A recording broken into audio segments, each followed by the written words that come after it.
दोस्तों, मैं आप सभी का स्वागत करता हूं हमारे इस YouTube चैनल पर।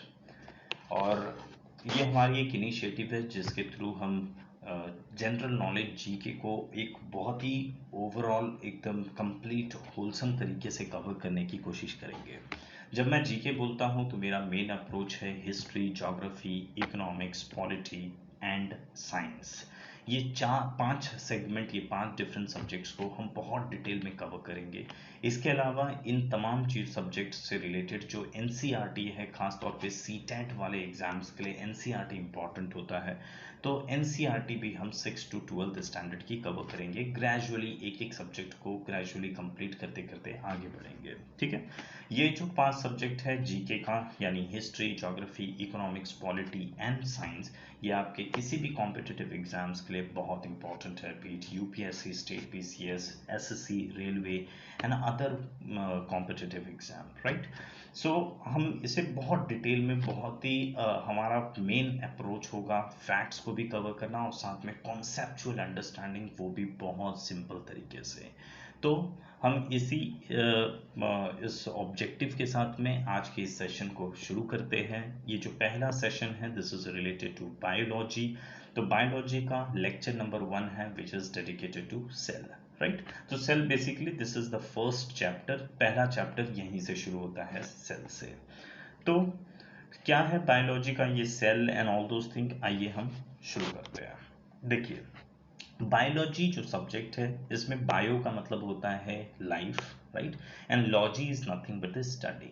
जब लाइफ की स्टडी करते हैं तो इट इज बायोलॉजी, राइट। सो पहले बायोलॉजी में सिर्फ एनिमल को पढ़ा जाता था। एनिमल यानी human being and all those things, human, animals, ये सब एक ही कैटेगरी में आते हैं, तो इन्हें बायोलॉजी में पढ़ा जाता था। लेकिन हमारे एक इंडियन साइंटिस्ट हैं, उनका नाम था जेसी बोस। जेसी बोस ने एक मशीन इन्वेंट किया था, उसका नाम है क्रिस्पोग्राफ मशीन। क्रिस्पोग्राफ मशीन के थ्रू हमें पहली बार पता चला कि प्लांट्स और एनिमल्स जो है, सॉरी, ट्रीज एंड प्लांट्स, ये भी एक लिविंग क्रिएचर है। और बिकॉज ये एक लिविंग क्रिएचर है, तो अब से प्लांट्स एंड ट्रीज, इन्हें भी बायोलॉजी की कैटेगरी में पढ़ा जाएगा। सो बिकॉज अब तक हम सिर्फ एनिमल्स एंड ह्यूमन बीइंग को मानते थे, अब प्लांट भी आ गया, तो हेंस बायोलॉजी दो पार्ट में डिवाइड हो गया। यानी जूलॉजी, पहले बायोलॉजी एक इकलौता होता था, लेकिन फिर बायोलॉजी में फर्दर दो डिवीजन हुआ, या दो क्लासिफिकेशन करके दो कैटेगरी बनाया गया। One is zoology and the other one is botany. Zoology is now related to the study of animal which includes human being, whereas जो botany है ये है related to the study of plants and trees. Okay, now biology के father किसे कहा जाता है, तो एरिस्टोटल को, यानी अरस्तु को कहा जाता है as a father of biology. Zoology के भी फादर अरस्तु ही है, क्योंकि बेसिकली स्टडी ऑफ एनिमल ही तो बायोलॉजी, जूलॉजी पहले तो सब एक ही था, तो इसलिए जूलॉजी के भी फादर एरिस्टोटल को माना जाता है। वेरस बॉटनी के फादर है Theophrastus. Theophrastus is the father of botany. ये कॉम्पिटिटिव एग्जाम में बहुत इंपॉर्टेंट है। ये आपसे पूछता है कि क्रिस्पोग्राफ मशीन को किसने डिस्कवर, इन्वेंट किया था। देन आपसे पूछा जाता है बायोलॉजी के फादर कौन है, जूलॉजी के फादर कौन है एंड बॉटनी के फादर कौन है। नाउ जब आप बायोलॉजी पढ़ेंगे, व्हाट इज बायोलॉजी, आप जूलॉजी एंड बॉटनी ये अगर पढ़ लिए, इज नथिंग बट बायोलॉजी की पढ़ाई हो गई, राइट। सो हम बायोलॉजी में या तो जूलॉजी या तो बॉटनी किसी के भी साथ शुरू कर सकते हैं, but we will be starting with zoology. Now zoology यानी एनिमल, ह्यूमन बीइंग, ये सब। देखिए, जूलॉजी में वो सारे चीज आते हैं जिसमें लोकोमोशन है। जब मैं लोकोमोशन कहता हूं तो लोकोमोशन का मतलब होता है जिसमें मूवमेंट है। जो भी चीज मूवमेंट करता है, ह्यूमन बीइंग मूवमेंट करते हैं, एनिमल्स मूवमेंट करता है, तो दे कम हियर। और जिसमें लोकोमोशन नहीं है, यानी जो मूवमेंट नहीं करता है, वो आता है the life which has no locomotion, they fall under the category of botany, यानी प्लांट्स एंड एनिमल। देखिए, plants and trees, plants and trees क्या हवा से वो सिर्फ हिलेंगे, लेकिन क्या वो मूवमेंट करते हैं? नहीं, ठीक है। सो हम जूलॉजी के साथ अपनी पढ़ाई की शुरुआत करते हैं। जब आप जूलॉजी में जो सबसे पहला टॉपिक हम पढ़ते हैं वो होता है सेल। सेल की बात की जाती है, क्योंकि देखिए, हमारा अगर कोई भी ह्यूमन बीइंग है, if this is one human being, human being कैसे बनाए, कई ऑर्गन्स से जुड़ जुड़ के ह्यूमन बीइंग बनाए। अब ये जो ऑर्गन होता है, समझिए ये ऑर्गन कैसे बना होता है, ये कई पार्ट्स से जुड़कर एक ऑर्गन तैयार होता है। अब वो पार्ट्स को कहा जाता है टिश्यू, राइट, टिश्यू। ये जो डॉट है वो समझिए टिश्यू हो गया। So organ and this is organisms, right. Now tissue कैसे बनता है, तो टिश्यू बनता है सेल्स से। यानी मैं अगर एक ह्यूमन बीइंग हूँ, एक ऑर्गेनिज्म हूँ, मैं किसका कॉम्पोजिशन हूँ, डिफरेंट पार्ट्स का, हैंड, लीव्स, हैंड हो गया, लेग्स हो गया, लीवर हो गया, हार्ट हो गया, लंग हो गया, बोन हो गया, ये सब क्या है, डिफरेंट ऑर्गन्स है। और इन्हीं ऑर्गन से बनकर मैं एक इसका एक कंपाइलेशन, इसका एक मैं ना एक फॉर्म हूँ, एक कंप्लीट फॉर्म हूँ मैं as an human being. Now ये जो मेरे ऑर्गन्स है, लाइक हार्ट हो गया या लीवर हो गया, ये it is an organ. But एक लीवर कैसे बनता है, डिफरेंट अलग अलग पार्ट से। लीवर के अलग अलग पार्ट्स होते हैं, वो एक एक पार्ट्स को आप बेसिकली टिश्यू कहते हैं। और वो टिश्यू भी कैसे बनता है, वो भी एक स्मॉलर पार्ट से, जिसको सेल कहा जाता है, ठीक है। सो सेल सबसे स्मॉलेस्ट स्ट्रक्चरल यूनिट होता है, क्योंकि सेल भी कई चीजों से बनता है, लेकिन एक कंप्लीट चीज जो सबसे स्मॉलेस्ट स्ट्रक्चरल यूनिट है वो सेल है, राइट। सो डीएनए, क्रोमोसोम्स, ऐसे कई चीजों से मिलकर सेल बना है। सेल एक सबसे स्मॉलेस्ट कंप्लीट फॉर्म है, right. Smallest complete structural form क्या है, वो सेल होता है। तो हम सेल की पढ़ेंगे और सेल के अंदर के डिफरेंट कंपोनेंट्स को पढ़ते हैं। So basically what is cell? Cell is the smallest structural unit of living matter, ठीक है। और सेल को बायोलॉजिकल टर्म में कहा जाता है साइटो, यानी सेल की स्टडी को क्या कहा जाएगा, cytology. Cyto is basically cell, तो cytology is nothing but the study of cell. Cell की डिस्कवरी सबसे पहले किसने की थी, देखिए एक व्यक्ति थे, नाम था उनका रॉबर्ट हुक। रॉबर्ट हुक ने एक सेल को डिस्कवर किया, लेकिन वो जो सेल था वो एक मरा हुआ सेल था। तो जो हमारा बॉडी, देखिए हमारा जो स्किन है, स्किन एक ऑर्गन है, तो ये स्किन कैसे टिश्यू से बना है और टिश्यू कैसे सेल से बना है। तो इसमें स्मॉलेस्ट स्ट्रक्चरल यूनिट क्या है, सेल। तो अगर मेरे स्किन का एक सेल निकाला जाएगा तो वो कैसा, वो एक सेल है। लेकिन सेल लिविंग है या डेड, उसके अंदर के कंपोनेंट्स अगर मर चुके हैं तो डेड सेल है। अगर इंटरनल कंपोनेंट्स अभी लिविंग है, फंक्शनल है, तो वो लिविंग सेल होता है। तो जो पहला सेल डिस्कवर किया गया था वो एक डेड सेल था, जिसे डिस्कवर किया गया था बाय रॉबर्ट हुक का द्वारा। आगे चलकर लिविंग सेल को डिस्कवर किया गया, बेसिकली आइडेंटिफाई किया गया, वो किया गया था by AV hoc. AV hoc, आप ऐसा सिंपल नाम याद रखिए, अदरवाइज इनका नाम है एंटोनियो वैन ल्यूवेनहॉक, बड़ा नाम है, but AV hawk is a simple thing. So dead cell was discovered by Robert Hooke and living cell was discovered by A.V. Hawke. Now these are very important when it comes to your competitive exam. ये सब exam में पूछता है, study of cell को क्या कहते हैं, first time who discovered the dead cell, who discovered the living cell, smallest structural unit of living matter क्या होता है, तो it is cell. नाउ ये सेल तो ढूंढ तो लिया, लेकिन अब सवाल आया कि भैया ये सेल से आप बताना क्या चाहते हो। उस समय लोगों को सेल के बारे में कुछ इन्फॉर्मेशन पता नहीं था, इवन साइंस के फील्ड में ज़्यादा सेल से रिलेटेड कुछ इन्फॉर्मेशन अवेलेबल नहीं था।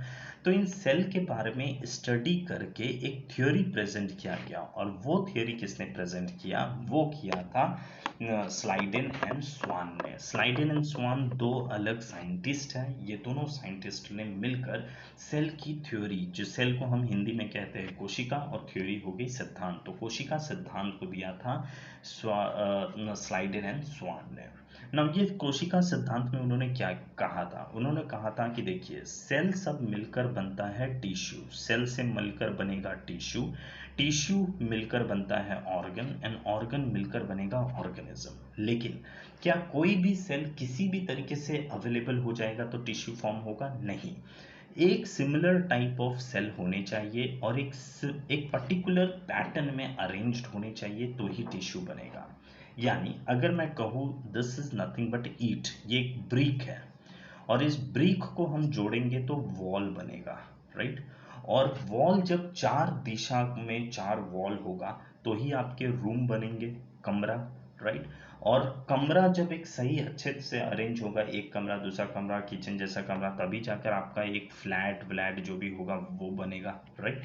सो क्या ब्रिक को आप किसी भी तरीके से अरेंज कर देंगे, ऊपर नीचे आगे पीछे टेढ़ा मेढ़ा कैसे भी लेकर ब्रिक को अगर अरेंज कर देंगे तो क्या दीवार बनेगा? नहीं। ईंट को एक पर्टिकुलर पैटर्न में अरेंज करना पड़ता है तो ही दीवार बनता है। और दीवार को भी एक पर्टिकुलर लोकेशन पे, चार दिशा में आप दीवार समझिए, मैंने चार दीवार ऐसे बना दिया तो क्या रूम बनेगा? नहीं। चार दीवार बनाने के लिए वो चार दीवार ऐसे होना चाहिए तो एक रूम तैयार होगा। तो एक पर्टिकुलर पैटर्न में भी अरेंज होना चाहिए। तो सेल कैसा है? सेल जब एक सिमिलर टाइप का, समझिए मेरे लीवर का सेल और टंग का, जीभ का सेल दोनों अलग, जीभ का सेल टंग में लीवर में बने और लीवर का सेल अगर जीभ में बनेगा तो क्या ये दोनों ऑर्गन अपना काम कर पाएंगे? नहीं। टंग का अपना एक स्पेशल टाइप ऑफ सेल है, लीवर का अपना स्पेशल टाइप ऑफ सेल है। तो जहां पर जिसकी जरूरत है वही सेम टाइप ऑफ सेल होने चाहिए। एंड सेकेंड चीज, एक पर्टिकुलर पैटर्न में अरेंज होने चाहिए तभी जाकर टिश्यू फॉर्म होता है, राइट। सो ये सारा जो स्टडी है, ये स्टडी करके ये सिद्धांत दिया था हमें स्लाइडेन एंड स्वान ने। ये एग्जाम में पूछता है कि सेल थ्योरी यानी कोशिका सिद्धांत किसके द्वारा दिया गया है। ये एग्जाम का पॉपुलर क्वेश्चन है। देन कम्स कि सेल, सबसे बड़ा सेल कौन सा है, कहाँ पर पाया जाता है और किसका सेल सबसे बड़ा है? तो ऑस्ट्रिच का एग जो होता है, ऑस्ट्रिच का एग भी देखिए हर चीज सेल से बना है। हमारे स्किन सेल से बना है, लीवर हो, किडनी हो, बोन हो, हार्ट हो, कोई भी चीज़ है, सब चीज़ सेल से बना है, राइट। सिमिलरली एनिमल्स, इन लोगों का बॉडी, इन लोगों के इंटरनल ऑर्गन, सब चीज़ सेल से बना है। तो किसका सेल सबसे बड़ा है? तो ऑस्ट्रिच का एग जो होता है उसमें जो सेल आपको मिलेगा वो सेल सबसे बड़ा सेल है। सो द लार्जेस्ट सेल कौन सा है? ऑस्ट्रिच के एग का सेल। और सिमिलरली स्मॉलेस्ट सेल क्या होता है? तो microplasma is the smallest cell. इससे छोटा सेल आज तक कोई भी हमने डिस्कवर नहीं किया, राइट। ह्यूमन बॉडी में सबसे लार्जेस्ट सेल होता है ओवम का, जो विमेंस का ओवम होता है, ओवम में जो सेल पाया जाता है वो ह्यूमन बॉडी में सबसे बड़ा सेल है। और स्मॉलेस्ट सेल होता है स्पर्म का सेल, ठीक है। लॉन्गेस्ट सेल, सबसे लंबा लंबा सेल कहाँ पर मिलेगा? तो हमारे ब्रेन, ब्रेन का जो सेल होता है, न्यूरॉन का जो सेल होता है, ब्रेन को ही आप न्यूरॉन कहते हैं और ब्रेन के डॉक्टर जो स्पेशलिस्ट होता है उसे न्यूरोलॉजिस्ट कहा जाता है। तो ब्रेन का जो सेल होता है वो सबसे लंबा लंबा सेल होगा। तो लॉन्गेस्ट सेल कहाँ पर है? ब्रेन का सेल, राइट। अब हमारे सेल में एक बहुत इंपॉर्टेंट प्रॉपर्टी है, वो है प्रॉपर्टी रीजनरेशन का, राइट। रीजनरेशन या सेल डिवीजन, एक सेल अपने ही जैसा नया नया और सेल बनाता है। देखिए समझिए, अगर आपने एक गर्म दूध पी लिया, बहुत गरम गरम दूध पी लिया और आपका जीभ जल जाता है, राइट। वो जलना क्या है? It is nothing but cell वहां पर डेड हो गया, राइट। अब वो सेल डेड या डैमेज हो गया तो उसको ठीक करना पड़ेगा। या इमेजिन करिए सेल डेड हो गया, सेल अगर डेड हो जाता है तो वहां पर एक दूसरा सेल बनाया जाएगा, वो सेल को हटाकर दूसरा सेल लाया जाएगा। तो ये जो नया सेल आता है यही सेल रीजनरेशन कहलाता है और इसी को हम बायोलॉजी में बेसिकली सेल डिवीजन कहते हैं। या अगर समझिए आपका हाथ कहीं पर कट उठ गया है, खून बहुत गहरा है, तो वहां पर जहां पर कटा उधर का सेल तो टूट गया है, उसका डैमेज हो गया है। अब उसके जगह पर एक नया सेल लाना पड़ेगा। तो अब जो नया सेल बनेगा that is nothing but cell division, और वही जो नया सेल आएगा वो आपके उस घाव को, वो जो कटा है उसको ढक देगा, राइट। द मोमेंट वो नया सेल आकर जनरेट हो जाएगा वो घाव एकदम भर जाएगा, ठीक है। सो सेल डिवीजन या सेल रीजनरेशन जो होता है ये सबसे ज़्यादा फास्ट हमारे किस ऑर्गन में होता है? तो ये लीवर में।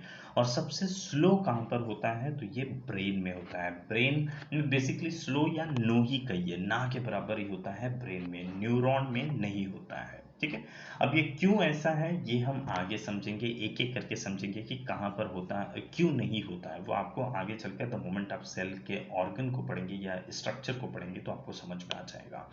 तो आइए एकदम फास्ट में, हम अभी तक हमने जितना पढ़ा उसको एकदम फास्ट में देखकर कंप्लीट करते हैं। Who is the father of biology? Aristotle. Father of zoology? Aristotle. Zoology क्या होता है? Study of animal. बॉटनी के फादर कौन है? Theophrastus. Then what is it? It is the study of plant. Then plant living creature है, ये कैसे पता चला? ये जेसी बोस ने एक जो मशीन बनाया दैट इज क्रिस्पोग्राफ मशीन, उसी के थ्रू हमें पहली बार पता चला कि प्लांट एक लिविंग ऑर्गेनिज्म भी है। सेल का साइंटिफिक नाम है साइटो, तो स्टडी ऑफ सेल को कहा जाता है साइटोलॉजी, और सेल एक स्मॉलेस्ट स्ट्रक्चरल यूनिट है। डिस्कवरी ऑफ सेल सबसे पहले किया था रॉबर्ट हुक ने, और वो एक डेड सेल था। लिविंग सेल को डिस्कवर किया था एवी हॉक ने, और सेल थ्योरी यानी कोशिका सिद्धांत दिया था स्लाइटन एंड स्वान ने। इसमें उन्होंने कहा था कि एक सिमिलर टाइप ऑफ सेल होगा एंड एक स्ट्रक्चर एक पर्टिकुलर पैटर्न में अरेंज होगा तो ही जाकर टिश्यू बनता है एंड आगे चलकर ऑर्गन एंड ऑर्गेनिज्म, ये सारे चीज बनते हैं। सबसे लार्जेस्ट सेल होता है ऑस्ट्रिच के एग का, और सबसे स्मॉलेस्ट सेल है माइक्रोप्लाज्मा। ह्यूमन बॉडी में जो सबसे लार्जेस्ट सेल है वो ओवम का सेल होता है, और जो स्मॉलेस्ट है वो स्पर्म का, और सबसे लॉन्गेस्ट जो है वो ब्रेन का यानी न्यूरॉन का सेल है। हमारे सेल में एक प्रॉपर्टी है रीजनरेशन, यानी सेल रीजनरेशन बोलिए या सेल डिवीजन का प्रॉपर्टी होता है। और ये कौन से ऑर्गन के सेल में सबसे फास्टेस्ट रीजनरेशन, एक सेल अपने ही जैसा दूसरा सेल बना देगा, ये सबसे ज़्यादा कहाँ पर करने की पोटेंशियल है, तो लीवर के सेल में, और सबसे नो के बराबर होता है हमारे ब्रेन के सेल में। इसीलिए ब्रेन का सेल अगर आपका डैमेज हो जाता है तो फिर नया सेल नहीं बनेगा। इसीलिए लोग कहते हैं कि ब्रेन पे कुछ होना नहीं चाहिए, ब्रेन को बहुत संभाल के, और इसीलिए हमारे ब्रेन को स्कल के थ्रू भगवान ने इसे प्रोटेक्ट भी करके रखा है, क्योंकि यहाँ पर सेल रीजनरेट नहीं होता है, और इसलिए ब्रेन में अगर कुछ प्रॉब्लम हुआ तो फिर वो हमेशा कोमा में चले जाता है और उसके बचने की पॉसिबिलिटी 9 के बराबर होती है। ठीक है ना। अब जब आप सेल को देखते हैं, देखिए सेल की स्टडी, आपको सेल को पढ़ना कैसे पड़ता है, हम धीरे धीरे करके सेल को कैसे एक एक करके इसको एक्सप्लोर करते हैं। ठीक है, देखिए बिकॉज टाइम ज़्यादा ना लगे इसके लिए मैंने ये स्ट्रक्चर ऑलरेडी बना दिया, अदरवाइज मैं आपको ये सामने सामने एक एक कंपोनेंट को बना कर समझा देता और अच्छे से, लेकिन आइए हम एक एक करके करते हैं। सबसे पहला है ये जो वाइट कलर में मैंने ऐसा जो ऑर्गन ये जो बनाया है दिस वन, ठीक है, ये क्या होता है, ये एक सेल का आउटरी परत होता है, एक बाहरी परत होता है, इसी के अंदर सेल के सारे कंपोनेंट्स होते हैं। तो सेल का आप बोल सकते हैं बाहरी परत है या फिर एक्सटर्नल वॉल जैसा एक तरीके का चीज होता है, लेकिन इसे हम वॉल नहीं कहते, we call it cell membrane या plasma membrane which is made up of protein. ये जो गोला व्हाइट कलर का है this is called protein, this is called cell membrane या plasma membrane and it is made up of protein. यही cell का एक आउटर कवर है या फिर आउटर शील्ड है, इसी के अंदर सेल के सारे कंपोनेंट्स होते हैं। लेकिन ये तो हमारे सेल में हुआ, बट प्लांट के सेल को एडिशनल प्रोटेक्शन की जरूरत है, एडिशनल कवर की जरूरत है, राइट। यानी आपने एक कमरा बनाया जिसमें एक ही ईंट वाला, मतलब एक ये होता ना, एक ही ईंट का ऐसा दीवार बना दिया, एक सिंगल ईंट है, मतलब डबल डबल लेयर नहीं है, डबल डबल ऐसा लेयर नहीं है, आपने एक ही ईंट बनाया, एक ही ईंट डालकर, और किसी ने और मोटा दीवार को और मोटा या बनाने के लिए या और चौड़ा बनाने के लिए उसने डबल डबल दो दो ईंट बना दिया, या फिर दो दो ईंट की वजह से दीवार की जो विड्थ है यानी दीवार का जो मोटापा है वो थोड़ा बढ़ा दिया। तो अगर आपको लगता है कि हाँ हम नॉर्मल जगह पे रहते हैं तो ठीक है, अगर आपको लग रहा है कि नहीं कहीं का कोई हमला होने वाला है तो वहाँ पर आप अपने दीवार को और ज़्यादा प्रोटेक्ट करने की कोशिश करते हैं। तो प्लांट को कई बार नेचर के है ना एट्रोसिटीज ये सब फेस करना होता है, जानवर आकर मारेगा ये वो, है ना, उसके ऊपर कूदफान बहुत चीज़ होते रहता है। तो प्लांट के सेल को एडिशनल प्रोटेक्शन की जरूरत है। तो प्लांट के सेल में आपको ये जो एडिशनल प्रोटेक्शन दिख रहा है दिस वन, ये जो इस तरीके का दिख रहा है, ये एक एडिशनल बाहरी प्रोटेक्शन है, इसे कहा जाता है सेल वॉल। सेल वॉल केवल और केवल प्लांट सेल में पाया जाएगा, और ये सेल वॉल बनाया जाता है सेलुलस से, ये सेलुलस का बना होता है। तो नॉर्मल एनिमल सेल में we have only cell membrane या plasma membrane which is made up of protein, whereas अगर प्लांट सेल में देखा जाए तो एडिशनल एक और प्रोटेक्शन है, वो बाहरी प्रोटेक्शन को कहा जाता है cell wall, and cell wall is present only and only in plant cell and this one is made up of cellulose. ठीक है, अब अंदर के एक एक चीज को देखते हैं। सबसे पहले इस एम को देखकर निपटाते हैं। ये एम भला क्या है? पहला कंपोनेंट जो आपको इस सेल के अंदर दिखेगा this is called mitochondria. Mitochondria, एक एक कंपोनेंट्स को हम पढ़ते पढ़ते चलेंगे। माइटोकॉन्ड्रिया सेल के अंदर पाया जाने वाला एक सामान है, एक चीज है। ये माइटोकॉन्ड्रिया करता क्या है? तो ये माइटोकॉन्ड्रिया ऑक्सीजन को एब्जॉर्ब करता है। देखिए अब जब हम सांस लेते हैं तो ऑक्सीजन हमारे अंदर जाएगा, लंग्स में जाएगा, लंग्स से हार्ट में जाएगा, फिर वहाँ से ब्लड क्या करता है, ब्लड इस ऑक्सीजन को लेकर, मतलब ये लंग्स से ही समझिए, ऑक्सीजन को लेता है और ऑक्सीजन को लेकर जाकर वो कहाँ देता है, वो हमारे बॉडी के ईच एंड एवरी सेल में इस ऑक्सीजन को सप्लाई करता है, राइट। सो हम जो सांस लेते हैं, जो लंग्स में ऑक्सीजन जाता है, यहाँ लंग्स से ये ब्लड इस ऑक्सीजन को कैरी करता है। और बेसिकली ब्लड में भी एक चीज़ होता है कॉल्ड हीमोग्लोबिन। हीमोग्लोबिन उस ब्लड को कैरी करता है और बॉडी के ईच एंड एवरी सेल तक जाकर पहुंचाता है। अब जब सेल के पास समझिए ब्लड है, ब्लड क्या, हीमोग्लोबिन ने बेसिकली ऑक्सीजन लाया और इस सेल के पास पहुंचाया। तो ये सेल में कौन इस ऑक्सीजन को रिसीव करता है, तो माइटोकॉन्ड्रिया। अब माइटोकॉन्ड्रिया क्या करता है, इसी ऑक्सीजन के बल पे, O2 के बल पे यहाँ पर एक प्रोसेस चलता है जिसके थ्रू इस O2 को वो 38 ATP में कन्वर्ट कर देता है। इस प्रोसेस को कहा जाता है क्रेब्स साइकिल। सो बाय माइटोकॉन्ड्रिया में ऑक्सीजन को क्रेब्स साइकिल द्वारा 38 ATP में कन्वर्ट किया जाता है और यही 38 ATP बनता है 1 ग्लूकोज और यही ग्लूकोज से हमें एनर्जी मिलता है। यानी जब हम ऑक्सीजन लेते हैं, हमारा ब्लड ऑक्सीजन को हमारे ईच एंड एवरी सेल तक पहुंचाता है। वो सेल में जो माइटोकॉन्ड्रिया है उस ऑक्सीजन को क्रेब्स साइकिल के थ्रू 38 ATP में कन्वर्ट करता है और 38 ATP then turns into 1 glucose और यही ग्लूकोज से हमें एनर्जी मिलता है ना। और यदि आप ऑक्सीजन रिसीव नहीं करेंगे तो क्या होगा, अगर हमें ऑक्सीजन नहीं मिलेगा तो हमारा सेल ऑक्सीजन नहीं मिलेगा तो वो एनर्जी 38 ATP यानी ग्लूकोज नहीं बनाएगा, यानी हमारे बॉडी में एनर्जी नहीं होगी और एनर्जी नहीं होगी तो भैया हम कुछ नहीं कर सकते। और इसीलिए जो डेड बॉडी होता है उसका एनर्जी पूरा खत्म, क्यों, बिकॉज डेड जो हो जाएगा तो उसका ऑक्सीजन वो नहीं लेगा और ऑक्सीजन नहीं लेगा तो फिर भाई सारे के सारे जो सेल्स है उस सेल्स में एनर्जी जनरेट ही नहीं होगा। तो हमें जो एनर्जी मिलता है वो इस तरीके से मिलता है, राइट। नाउ एक और इम्पॉर्टेंट चीज़ है कि ये जो माइटोकॉन्ड्रिया का इंटरनल वॉल है इसे कहा जाता है क्रिस्टी। ये एग्जाम में पूछता है what is the internal wall, you know what internal wall of mitochondria is known as cristae, right. Now जब ये एनर्जी बन गया, अब मेरे बॉडी के ईच एंड एवरी सेल ने एनर्जी जनरेट किया, लेकिन क्या मेरे बॉडी के ईच एंड एवरी पार्ट को ये सारे एनर्जी की रिक्वायरमेंट है? नहीं। मेरे हर एक बॉडी पार्ट को इक्वली जो एनर्जी है उसकी रिक्वायरमेंट नहीं है। फॉर एग्जांपल जैसे मैं बैठ कर अगर पढ़ा रहा हूँ तो मेरे पैर को इतना कोई थकावट नहीं है, तो हेंस मेरे पैर को अभी फ़िलहाल ज़्यादा एनर्जी की रिक्वायरमेंट नहीं है। लेकिन मेरे ज़ुबान को ज़्यादा एनर्जी की रिक्वायरमेंट है, मेरे ब्रेन को ज़्यादा एनर्जी की रिक्वायरमेंट है, राइट। अगर कोई एथलीट भाग रहा है तो मे बी शायद उसके हाथ को ज़्यादा एनर्जी की रिक्वायरमेंट ना हो, लेकिन उसके पैर को उस समय एट प्रेजेंट एनर्जी की बहुत ज़्यादा रिक्वायरमेंट होती है, राइट। सो आपका जो ऑर्गन ज़्यादा काम कर रहा है उसको एनर्जी की ज़्यादा रिक्वायरमेंट है। तो अगर मेरे पैर पर एनर्जी बन चुका है, मेरे पैर के सारे सेल्स ने एनर्जी बनाया है, लेकिन और मेरे जीभ ने भी बनाया है, अब मेरा जीभ का एनर्जी तो खत्म हो जाएगा बोलते बोलते, अब इसको और एनर्जी की रिक्वायरमेंट है, ये कहाँ से आएगा? तो जो पैर के सेल्स हैं उन्होंने जो एनर्जी बनाया है उनके कंजम्पशन के बाद जो एडिशनल एनर्जी है वो पूरा सप्लाई किया जाएगा। ये सप्लाई कौन करता है? तो ये सप्लाई करने का काम होता है ये दूसरे ऑर्गन का जिसका नाम है गोल्जी बॉडी या गोल्गी बॉडी। बेसिकली ये गोल्जी बॉडी जो होता है ये ट्रांसिफिकेशन का काम करता है, ट्रांसफर करता है the energy from the cell. Cell में जो एनर्जी जनरेट हुआ, जो एडिशनल एनर्जी है उसको ट्रांसफर कर देगा दूसरे सेल के पास या दूसरे ऑर्गन के वहां पर इसे ट्रांसफर करने का काम करेगा। Then you have third part. Third part which is present in the cell is called vacuoles.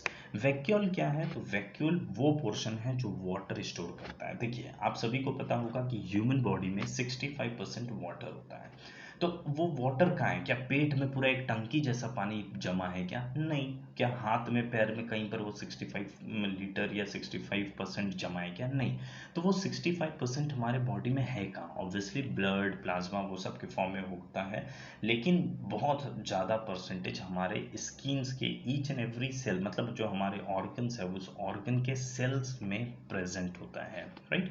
तो डिहाइड्रेशन ये सबसे बचाने के लिए भी काम आता है। सो ये बेसिकली वैक्यूल्स का काम क्या है? तो to store water, right.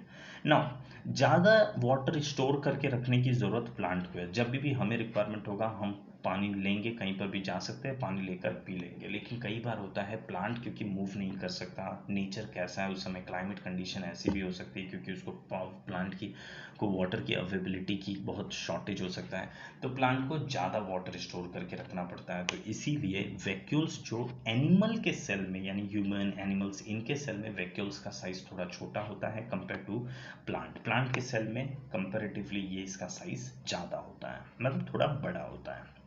Then comes this one, C.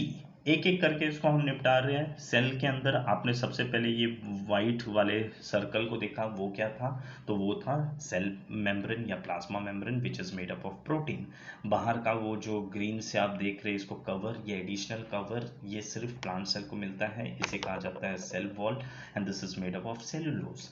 Then अंदर हमने देखा माइटोकॉन्ड्रिया। माइटोकॉन्ड्रिया क्या करता है? ऑक्सीजन रिसीव करता है और ये क्रेब्स साइकिल के थ्रू इसी को 38 एटीपी में कन्वर्ट करता है, दैट टर्न्स इनटू ग्लूकोज, जिसके थ्रू हमें एनर्जी मिलता है। देन नेक्स्ट सर्कल जो अंदर हमने देखा दैट इज गोल्जी बॉडी, वो एडिशनल एनर्जी को ट्रांसफर करता है दूसरे पार्ट की तरफ। देन वैक्यूल्स का क्या काम है? वाटर स्टोर करना, हमें पता है क्योंकि प्लांट को ज़्यादा वाटर स्टोर करने की जरूरत है, इसलिए वैक्यूल्स का साइज प्लांट सेल में बड़ा होता है कंपेयर टू ह्यूमन सेल या फिर एनिमल सेल, ठीक है। देन द नेक्स्ट पार्ट है, दिस इज कॉल्ड सेंट्रोसोम। जो नेक्स्ट इंपॉर्टेंट थिंग जो सेल में आपको दिखेगा वो है सेंट्रोसोम। नाउ सेंट्रोसोम का क्या काम होता है? सेंट्रोसोम का काम होता है सेल डिवीजन। जो मैंने आपको कहा कि अगर कोई सेल डेड हो गया, समझिए किसी का लीवर, कोई बंदा बहुत अल्कोहल वो कंज्यूम कर रहा है तो उसका, और खाना ढंग से नहीं खा रहा है, पानी ढंग से नहीं पी रहा है, तो उसका लीवर के बहुत सारे सेल मर जाएंगे, राइट, डेड हो गए, ओके।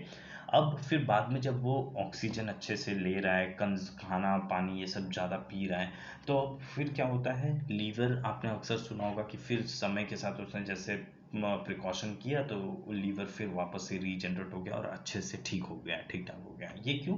बिकॉज लीवर में सेल्स, फिर नए नए सेल्स बन के वापस पूरा ठीक हो गया, जो खराब सेल था वो गया और नया नया सेल्स रीजनरेट हो गया और बन गया। ये कैसे हुआ? बिकॉज ऑफ सेल डिवीजन या सेल का रीजनरेशन। वो रीजनरेशन कौन करता है? वो रीजनरेशन करने का काम होता है सेंट्रोसोम का, ठीक है।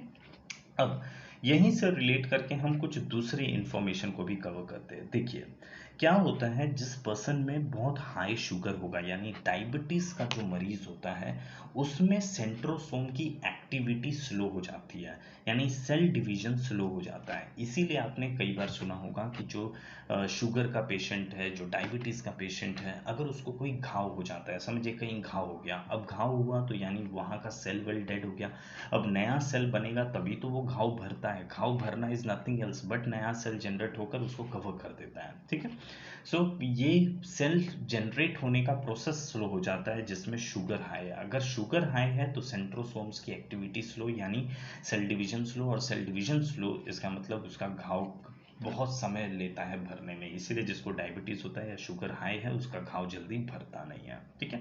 देन सेंट्रोसोम बहुत एक्टिव होता है चिल्ड्रंस में, और जैसे जैसे हमारी एज बढ़ती है और जैसे हम एल्डरली होते हैं, सेंट्रोसोम की रेट ऑफ एक्टिविटी बहुत स्लो हो जाता है। इसीलिए आपने देखा होगा कि बच्चे लोगों का, अगर समझे फॉर एग्जांपल बच्चा कोई खेल रहा है, खेलते खेलते उसका हड्डी टूट गया या कुछ भी हो, उसका हड्डी बहुत जल्दी जुड़ जाता है, 15 दिन के अंदर ही मालूम पड़ा उसका हड्डी जुट गया, राइट। लेकिन एल्डरलीज लोगों का जो उम्र हो चुका है, सीनियर सिटीजन्स या फिर जो 30 40 40s 50s में जा चुके हैं, उनका अगर हड्डी टूटता है तो बहुत जल्दी नहीं बनता है, राइट, क्योंकि हड्डी भी तो सेल से ही बना है। हड्डी अगर कहीं पर टूटता है तो वापस जुड़ने के लिए भी उसमें सेल का क्या होता है, सेल डिवीजन होगा और न्यू सेल जनरेट होकर वो हड्डी को पूरा भर देता है, राइट, वो हड्डी फिर से वापस फिक्स हो जाता है। तो ये बच्चे लोग में बहुत तेजी से होता है और इसीलिए हमने अक्सर सुना है कि बड़े होने के बाद में हड्डी अगर टूटता है तो वो जुटने में थोड़ा समय लेता है। क्यों? क्योंकि सेंट्रोसोम्स की रेट ऑफ एक्टिविटी स्लो हो जाती है, ठीक है। नाउ क्या सेंट्रोसोम एक्टिव होना और सेल डिवीजन होना अच्छा चीज़ है, हाँ जी। लेकिन क्या ये सेल डिवीजन लिमिट से ज़्यादा अगर होना शुरू हो जाएगा तो क्या अच्छा है? नहीं। याद रखिए, अगर किसी भी पोर्शन में, किसी भी हमारे पार्ट में, किसी ऑर्गन में लिमिट से ज़्यादा सेल डिवीजन अगर होना शुरू हो जाएगा तो उसी को कैंसर कहते हैं। That is nothing but cancer का बीमारी, जिसका कोई इलाज नहीं है। बेसिकली इलाज तो एक है, आपका केमोथेरेपी किया जाता है, लेकिन वो भी कोई एकदम कॉन्क्रीट इलाज तो है नहीं, वो एक बस सिर्फ दिन टालने के लिए चलता रहता है। सो कीमोथेरेपी किया जाता है। सो जब एडिशनल सेल डिवीजन होगा, that is nothing but cancer.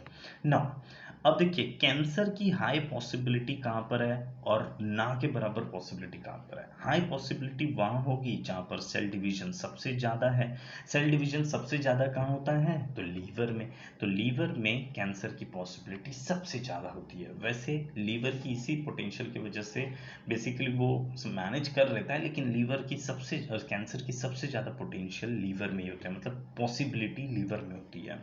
Virus cancer का ना के बराबर, मतलब कैंसर होता ही नहीं है कहाँ पर? ब्रेन में। क्योंकि आपने अभी पढ़ा ब्रेन में सेल डिवीजन नहीं होता है। इफ़ यू रिमेंबर, हमने यहाँ पर पढ़ा था कि ब्रेन में सेल डिवीजन कहाँ पर नहीं होता है? नो के बराबर है ब्रेन में। क्योंकि ब्रेन जिस सेल से बना हुआ है, उस सेल में, ब्रेन हमारा जिस सेल से बना हुआ है वो सेल में सेंट्रोसोम नहीं है। देखिए क्या होता है, हमारा जो ब्रेन है, ये ब्रेन 90% बना है न्यूरॉन से। न्यूरॉन, और न्यूरॉन के सेल में सेंट्रोसोम नहीं होता है, और सेंट्रोसोम नहीं होता है तो सेल डिवीजन नहीं होता है, और सेल डिवीजन नहीं होगा तो कैंसर ही नहीं होगा, राइट। वेरस 10% ऑफ ब्रेन बना हुआ है ग्लियल सेल से, राइट। ग्लियल सेल या गिलियल सेल बोलते हैं, ये सेल से 10% of brain is made up of this cell. ना ये जो सेल है इसमें सेंट्रोसोम प्रेजेंट होता है, और सेंट्रोसोम प्रेजेंट है यानी सेल डिवीजन होगा, और सेल डिवीजन होगा तो कैंसर होगा। लेकिन इससे जो कैंसर होता है वो बहुत अर्ली स्टेज कैंसर, और उसको कहा जाता है ट्यूमर। तो यहाँ होता है ब्रेन ट्यूमर, ना कि कैंसर। सो कैंसर का जो अर्ली स्टेज होता है वो बेसिकली ट्यूमर है, इसलिए आपने कभी ब्रेन कैंसर नहीं सुना होगा, ब्रेन ट्यूमर सुना जरूर होगा, ठीक है। So there is possibility of tumour but not cancer. So cancer कहाँ पर नहीं होता है? ऑलवेज रिमेंबर, ब्रेन में नहीं होता है। और कहाँ पर हाई पॉसिबिलिटी है? लीवर में।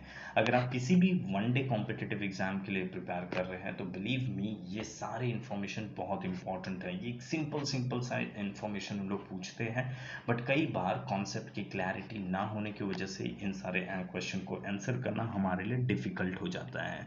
But these are very important और बहुत सिंपल है। मैं उम्मीद करता हूँ आप लोग को समझ में भी आ रहा होगा। Again one disclaimer, one very important thing that I wanted to tell you is, देखिए जो आपका YouTube होता है, YouTube के ऊपर बहुत सारे इन्फॉर्मेशन अवेलेबल है, राइट। इतने सारे एजुकेटर्स, सब लोग इन्फॉर्मेशन दे रहे हैं, सारा चीज़ ये एक समुद्र की तरह है। इस समुद्र में से पानी लेकर पीना, बेसिकली आप नमकीन समुद्र जैसा मत समझिए, ये ज्ञान का समुद्र अगर यहाँ पर है तो यहाँ से पानी अगर लेकर पिएंगे, और उससे आपका फ़ायदा तभी होगा जब आप बहुत सिस्टमैटिक तरीके से काम करेंगे। यानी आप कोई भी टॉपिक पढ़ रहे एक सिस्टमैटिक तरीके से आप उसको अच्छे से पढ़िए। जैसे हम रेगुलर ऑफलाइन क्लास में या किसी भी, है ना, स्कूल में हम कैसे पढ़ते हैं, बहुत सिंसियरिटी के साथ, एक रेगुलरिटी, कंसिस्टेंसी के साथ। तो आपको रेगुलरिटी पहले मेंटेन करनी होगी, कंसिस्टेंसी। एंड सेकेंड चीज़, आप सिर्फ वीडियो देखिए मत, आप साथ में अपना एक रजिस्टर बनाइए। उस रजिस्टर में एक अपना इसी तरीके से नोट्स बनाकर रेडी करिए। एक बार आपने सुन लिया और आपके पास फाइनली जिस दिन ये बायोलॉजी का पूरा नोट्स रेडी हो जाएगा, उसको एक दो बार आप समय समय पर बीच में रिवाइज करते चलिए, ये पूरा चीज़ दिमाग में आ जाएगा। देखिए मैं बता रहा हूँ, आपको समझ में तो आ रहा है, लेकिन अल्टीमेटली हमारा एजुकेशन सिस्टम ऐसा है कि आपको एग्ज़ाम में जाकर वो सारे इन्फॉर्मेशन को रिप्रोड्यूस करना पड़ेगा। अगर आप एग्ज़ाम के दिन आपको याद नहीं होगा तो ये सारा चीज़ किसी काम का नहीं है, राइट। सो और वो रिप्रोड्यूस एग्ज़ाम में कब होगा? जब हमारे पास वो इन्फॉर्मेशन बहुत सिस्टमैटिक तरीके से हमारे दिमाग में अरेंज्ड होगा, और उसको बार बार हम ब्रशअप करेंगे, और वो करने के लिए आपका नोट्स होना ज़रूरी है। तो इन चीज़ों को आप केवल सुनिएगा मत, केवल सुनेंगे तो वो अधूरा पढ़ाई होगा वो उसका कोई सेंस नहीं होगा लॉन्ग टर्म के पॉइंट ऑफ व्यू से। तो इट्स माय हम्बल रिक्वेस्ट कि प्लीज़ मेक नोट्स, और आप लोग रेगुलरिटी मेंटेन करिएगा, सपोर्ट करते चलिए। अगर आपको ये वीडियो अच्छा लग रहा है तो आप प्लीज़ इसे क्या बोलते हैं उससे लाइक देते चलिए, और अपने फ्रेंड्स के साथ में ये वीडियो शेयर भी कीजिएगा, सो दैट इस पूरे सीक्वेंस को, पूरा सीरीज जो बायोलॉजी का सीरीज हमने शुरू किया, ये पूरे सीरीज को हम एकदम सीक्वेंस और सिस्टमैटिक तरीके से कवर करें। एंड बिलीव मी, जिस दिन हमने ये बायोलॉजी का पूरा पोर्शन कवर कर लिया, उसके बाद किसी भी कॉम्पिटिटिव एग्जाम में आप जाकर उसका पेपर उठा कर देखिएगा, आपसे ईजिली सॉल्व हो जाएगा, आपको समझ में भी सब चीज़ आएगा और ईजिली आपसे सब चीज़ सॉल्व भी हो जाएगा। ठीक है, so be sincere and be very smart in making all this thing, right? now so अब हमने ये देखा कि हमारे सेल में जो सेंट्रोसोम है, ये सेंट्रोसोम क्या काम करता है और सेंट्रोसोम कहाँ पर प्रेजेंट है, कहाँ पर प्रेजेंट नहीं है, वो सब हमने देख लिया। नेक्स्ट इंपॉर्टेंट थिंग है दिस वन, ईआर। ईआर क्या है? This is endoplasmic reticulum. इसे कहा जाता है एंडोप्लाज्मिक रेटिकुलम। एंडोप्लाज्मिक रेटिकुलम को कहा जाता है स्केलेटन ऑफ द सेल। जैसे हमारे बॉडी में देखिए, इमेजिन करिए हड्डी नहीं होता तो हमारा शरीर तो कैसे लटका लटका गिरा पड़ा रहता। आज स्केलेटन है, इसीलिए तो हम, हमारे बॉडी के अंदर स्केलेटन है, इसीलिए आज हम एक पर्टिकुलर पोस्चर में खड़े होते हैं, बैठते हैं, हमारा एक शेप है, राइट, हम स्टैंड कर रहे हैं। तो वैसे ही पिलर जैसा काम करता है सेल के अंदर, वो है एंडोप्लाज्मिक रेटिकुलम। इसे सेल का पिलर जैसा समझिए, सेल को एक शेप देता है, सेल को एक स्ट्रक्चर प्रोवाइड करके रखता है, इसलिए इसे कहा जाता है skeleton of the cell, right. ये दो टाइप का होता है। कौन सा दो टाइप है? तो देखिए, इसके दो टाइप है। ये बेसिकली ये सेल के अंदर दोनों अलग अलग रहता है, लेकिन मैंने ऐसा सिंपल बना दिया दोनों को कंबाइन करके। इसमें दो टाइप होता है, एक होता है स्मूथ साइड और एक होता है rough. Smooth endoplasmic reticulum and rough endoplasmic reticulum. यही स्मूथ एंडोप्लाज्मिक रेटिकुलम फैट को प्रोड्यूस करता है, और जो रफ एंडोप्लाज्मिक रेटिकुलम है, इसको रफ इसलिए कहा जाता है क्योंकि इसके ऊपर कुछ डॉट डॉट्स जैसे है, और ये डॉट डॉट्स क्या है? These are nothing but ribosome, और यही राइबोसोम प्रोटीन प्रोड्यूस करता है, और राइबोसोम को इसलिए हम कहते हैं protein factory of the cell. ठीक है, सो एंडोप्लाज्मिक रेटिकुलम क्या है? Skeleton of the cell. ये वनडे एग्जाम में पूछता है क्वेश्चन। फिर पूछता है कि फैट कौन प्रोड्यूस करता है, तो soft endoplasmic reticulum. Then protein कौन प्रोड्यूस करता है? राइबोसोम। राइबोसोम कहाँ पर प्रेजेंट है? तो वो प्रेजेंट होता है रफ एंडोप्लाज्मिक रेटिकुलम के ऊपर। ठीक, इसके अलावा भी राइबोसोम्स अलग से भी प्रेजेंट होते हैं। नाउ राइबोसोम से रिलेटेड कुछ और इंफॉर्मेशन, कुछ बेसिक इंफॉर्मेशन देखिए। राइबोसोम्स हमें पता है कि it is the protein factory, लेकिन राइबोसोम प्रोटीन बनाता कैसे है? तो 10 + 10 = 20।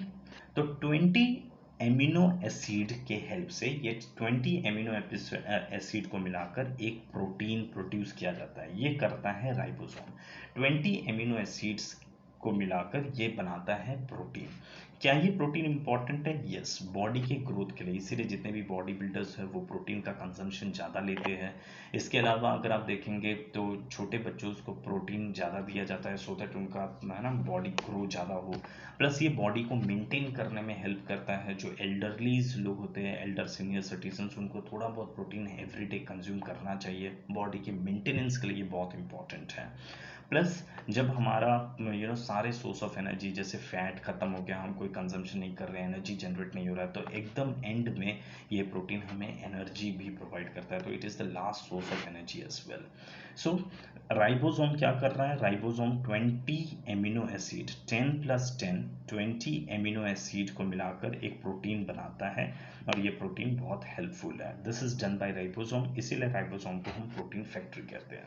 नाउ द क्वेश्चन कम्स, क्यों 10 + 10? आपने ये क्यों लिखा? सीधा 20 भी तो लिख सकते हैं, लेकिन मैंने पर्पसली 10 + 10 लिखा है। 10 का मतलब है अननेसेसरी एमिनो एसिड, और दूसरा 10 है नेसेसरी एमिनो एसिड। ये अननेसेसरी और नेसेसरी का क्या फंडा है?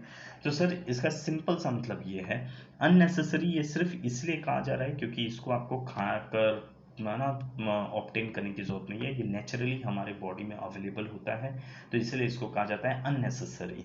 और नेसेसरी है क्योंकि इसको आपको ढूंढ ढांड के कैसे भी खाना के थ्रू इसको ऑब्टेन करना पड़ेगा, फूड्स कंजम्पशन के थ्रू ऑब्टेन करते हैं आप अदर 10 एमिनो एसिड, तो उन्हें कहा जाता है नेसेसरी एमिनो एसिड्स।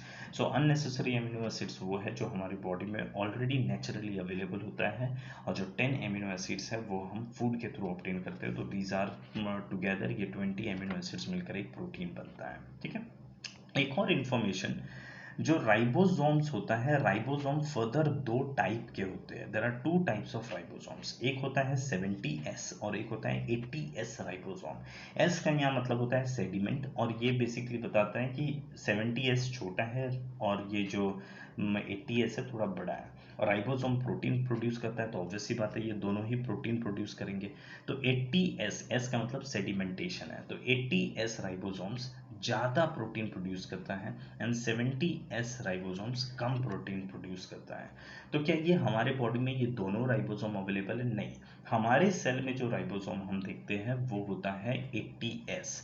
प्लांट का सेल में या एनिमल्स के सेल में जो राइबोसोम्स होते हैं वो होता है 80S राइबोसोम्स, जो ज़्यादा प्रोटीन प्रोड्यूस करता है। वेरस जो प्रोकैरियोटिक सेल होता है, आगे चलकर हम प्रोकैरियोटिक सेल के बारे में भी पढ़ेंगे। जैसे वायरस हो गया, वायरस का जो सेल होता है, वायरस भी सेल से बना हुआ है, वायरस के अंदर भी सेल है, तो उसका जो सेल होता है वो सेल प्रोकैरियोटिक अविकसित सेल होता है। और जो भी चीज़, देखिए सिंपल तरीका है, जो भी चीज़ आप देख सकते हैं जैसे जानवर, ह्यूमन बीइंग, प्लांट, ये सब सारी चीज़ दिखता है, ट्री, इन सभी चीज़ों का जो सेल होता है वो यूकैरियोटिक है, पूरी तरीके से विकसित है। वेरस जो हमें दिखता नहीं है, बैक्टीरिया और ये जो आपका वायरस है, वायरस हमें दिखता है नहीं दिखता है, माइक्रोस्कोप से देखना पड़ेगा। तो ऐसे चीज़ों का, ऐसा जो है ये वायरस लोग, इन लोगों का सेल जो है ये प्रोकैरियोटिक अविकसित सेल होता है। तो अविकसित सेल में आपको 70S राइबोसोम्स मिलेगा जो प्रोटीन लेस प्रोड्यूस करता है। ठीक है, नाउ सो हमने राइबोसोम्स के बारे में देख लिया कि व्हाट इज राइबोसोम्स, राइबोसोम से रिलेटेड और इन्फॉर्मेशन। नेक्स्ट जो इंपॉर्टेंट पार्ट है वो है सर ये बड़ा वाला एन वाला बड़ा सर्कल, न्यूक्लियस। ये जो न्यूक्लियस है इसकी पहली बार खोज किया था रॉबर्ट ब्राउन ने, राइट। ये जो न्यूक्लियस होता है सर, ये न्यूक्लियस सबसे इंपॉर्टेंट पोर्शन जैसा माना जाता है इस सेल के अंदर। ये एक तरीके से सेल का मॉनिटर है, ये सेल का कंट्रोलर है, ये सेल के अंदर के सभी डिफरेंट पार्ट्स को कंट्रोल करता है, मॉनिटर करता है, गाइड करता है, डायरेक्ट करता है। तो ये एक तरीके से ब्रेन जैसा काम करता है, इसीलिए इसे ब्रेन ऑफ द सेल भी कहा जाता है। ये माइटोकॉन्ड्रिया को इशारा करता है कि भाई फटाफट तुम ऑक्सीजन लेकर वो एनर्जी जनरेट करते रहो। गोल्जी बॉडी को कहता है ये एनर्जी ट्रांसफर करो, ये सब डायरेक्शन मिलता है तब उन लोग सैनिक लोग काम करते हैं। वैक्यूल्स को कहता है, सेंट्रोसोम्स को कहता है कि भाई तू नया सेल बना, वो एक सेल मर चुका है, चलो फटाफट हमें बगल में एक नया सेल बनाकर रेडी करना पड़ेगा, तो ही सेंट्रोसोम करेगा। सेंट्रोसोम के पास दिमाग नहीं है, ये सिर्फ काम कर सकता है, डायरेक्शन उसको देता है न्यूक्लियस। तो न्यूक्लियस इसका ब्रेन है, ब्रेन ऑफ द सेल। जब न्यूक्लियस को देखा गया तो पता चला कि न्यूक्लियस के अंदर 90% चीज न्यूक्लियस का प्रोटीन है। प्रोटीन है is the 90%, 90% of nucleus is protein, versus 10% of nucleus में होता है DNA, RNA, chromosome and all those things. हम न्यूक्लियस को सेपरेटली अलग से पढ़ेंगे। न्यूक्लियस को अब सेल हम पढ़ रहे हैं, सेल में से ही हम इस पार्ट को बाहर निकालेंगे और बाद में हम न्यूक्लियस के अंदर के पोर्शन को पढ़ेंगे, तभी हमें डीएनए, जीन और ये क्रोमोसोम, ये सारी चीज़ों के बारे में पता चलेगा। बट अभी के लिए आप सिर्फ इतना ही पढ़िए कि न्यूक्लियस इसकी खोज की थी, सिर्फ इसको डिस्कवर किया था रॉबर्ट ब्राउन ने, and it is the brain of the cell, it controls all the other components of the cell, and 90% of nucleus is made up of protein, versus 10% is made up of DNA and RNA. ठीक है, और एक चीज होता है यहाँ पर, this is lysosomes. Lysosomes क्या करता है, देखिए लाइसोसोम्स के ऊपर ये जो रेड रेड डॉट आपको दिख रहा है, ये बेसिकली समझ जाइए ये बारूद जैसा चीज है। लाइसोसोम के पास बारूद है, ये बारूद को कहते हैं हाइड्रोलाइटिक एंजाइम्स। अब क्या होता है, समझिए कोई भी ऑर्गन या कोई भी ये कंपोनेंट अच्छे से काम नहीं कर रहा है, तो न्यूक्लियस राइसोसोम को बोलता है कि भाई बारूद मार के इसको उड़ा दे। तो उसको उड़ा देगा, और फिर सेंट्रोसोम को बोलेगा एक न्यू प्रोड्यूस कर दो, तो एक न्यू प्रोड्यूस भी हो जाएगा। ठीक है, यानी ये एक सुइसाइडल बैग जैसा है। सुइसाइडल बैग इसलिए क्योंकि ये पूरे सेल को भी उड़ा सकता है, ये पूरे सेल को भी उड़ा देगा। कभी कोई सेल अगर डैमेज ज़्यादा हो गया, वो रिकवर नहीं होगा, तो वो सेल को पूरा खत्म कर दिया जाएगा बाय दिस हाइड्रोलाइटिक एंजाइम्स। तो लाइसोसोम्स में हाइड्रोलाइटिक एंजाइम्स होता है, उसके एक्सपांशन उसको स्प्रेड कर देगा और पूरे सेल को ही उड़ा दिया जाएगा। अगेन वो खुद से नहीं करता है, न्यूक्लियस के कहने पर ये करेगा, तो इससे सुइसाइडल बैग कहा जाता है। ठीक है, सो सेल के अंदर ये डिफरेंट कंपोनेंट्स हैं। नाउ ये सारे कंपोनेंट्स अगर समझिए हम चल रहे हैं और हमारा बॉडी तो हिलेगा, और बॉडी अगर हिलेगा तो सेल भी हिलेगा, क्योंकि ऑब्वियस सी बात है। अब सेल के अंदर के ये पार्ट्स एक दूसरे से टकरा कर टूट जाएंगे, तो अगर टकरा गया और लाइसोसोम्स का हाइड्रोलाइटिक एंजाइम्स इन लोगों के ऊपर उड़ गया और उन लोगों का डेथ हो गया, अलग कंपोनेंट्स ऑफ सेल, तो इन लोगों में टकराहट नहीं होनी चाहिए। तो टकरावट कब नहीं होगी? टकरावट नहीं होगी जब आप इसके अंदर लिक्विड भर दीजिए, और लिक्विड भर के सबको अलग अलग कर देंगे। तो जो अंदर जो वैक्यूम होगा, उस वैक्यूम को आप क्या करेंगे? लिक्विड से भर देते हैं। यही लिक्विड को कहा जाता है प्लाज्मा, और ये प्लाज्मा कहाँ पर है? सेल के अंदर। तो सेल को कहते हैं साइटो, तो इधर से साइटोप्लाज्मा। ठीक है, देन सिमिलरली न्यूक्लियस के अंदर भी बहुत सारे सामान हैं, उनके अंदर भी टकराहट ना हो तो अगेन उसके अंदर भी लिक्विड डाल दिया जाता है, वो है प्लाज्मा। किसके अंदर है? न्यूक्लियस के अंदर, तो इसको कहा जाता है न्यूक्लियोप्लाज्मा। ठीक है, सो व्हाट इज इट? बाहर वाले में कहा जाता है साइटोप्लाज्मा, अंदर वाला न्यूक्लियस के अंदर है, that is called nucleoplasm. Nucleoplasm. अब now the thing was, scientist लोगों के लिए पास ये सबसे इंपॉर्टेंट क्वेश्चन था कि भैया ये न्यूक्लियर, ये जो सेल के अंदर जितने भी कंपोनेंट्स हैं, इन सभी कंपोनेंट्स में सबसे इंपॉर्टेंट कंपोनेंट कौन सा है? कौन सा एक ऐसा कंपोनेंट है जो सबसे इंपॉर्टेंट है? तो उन्होंने देखा क्या माइटोकॉन्ड्रिया नहीं, अगर माइटोकॉन्ड्रिया नहीं रहा तो एनर्जी नहीं बनेगा, तो क्या होगा? राइबोसोम्स है ना, वो प्रोटीन के थ्रू एनर्जी थोड़ा बहुत दे देगा। या दूसरा कंपोनेंट नहीं है तो भी चल जाएगा, समझिए न्यूक्लियस नहीं है, न्यूक्लियस नहीं है तो भी चल जाएगा, है ना। ब्रेन ही गया, लेकिन इसका मतलब ये थोड़ी कि वो मर जाएगा, वो सब दूसरे कंपोनेंट्स फिर भी जी सकते हैं। लेकिन कुछ चीज़ है जिसके बिना कुछ भी नहीं चलेगा, वो क्या है? वो है ये लिक्विड, जो बीच बीच में लिक्विड भरा गया है। देखा गया कि द मोमेंट आप लिक्विड निकाल देते हैं, सभी में टकराहट होगा और सभी का सभी खत्म हो जाता है। तो अदर कंपोनेंट्स के एब्सेंस में सेल सर्वाइव भी करेगा, लेकिन ये लिक्विड यानी प्लाज्मा को हटा दिया जाएगा, nucleoplasm from nucleus and cytoplasm.